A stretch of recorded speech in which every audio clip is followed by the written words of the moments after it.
Hi, my name is Greg and I'm the pastor here at FBC Medford. Today is Friday, April 5th, 2024. Welcome to today's FBC EConnect.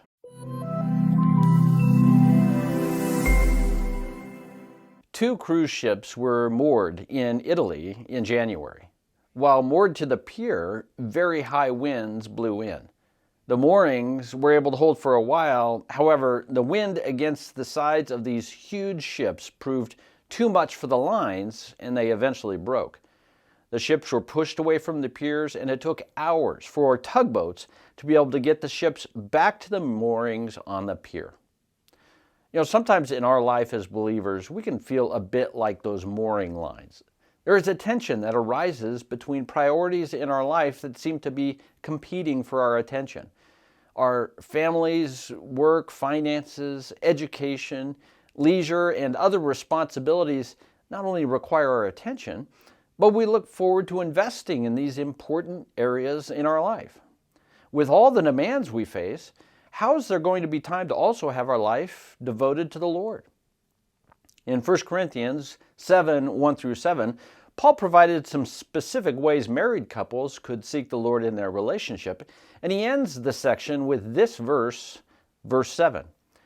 I wish that all were as I myself am, but each has his own gift from God, one of one kind and one of another. What Paul was referring to was not his not being married, I should say. Paul had nothing against marriage, but he acknowledged the tension that arises. A Christian who is married is devoted to the Lord, but has to also be devoted to their spouse. Paul says more about this in 1 Corinthians 7:32. The unmarried man is anxious about the things of the Lord, how to please the Lord. But the married man is anxious about worldly things, how to please his wife, and his interests are divided. Paul acknowledged the tension. Married couples who want to seek the Lord must acknowledge the tension that arises between seeking the joys of having a family while also seeking first the kingdom of God.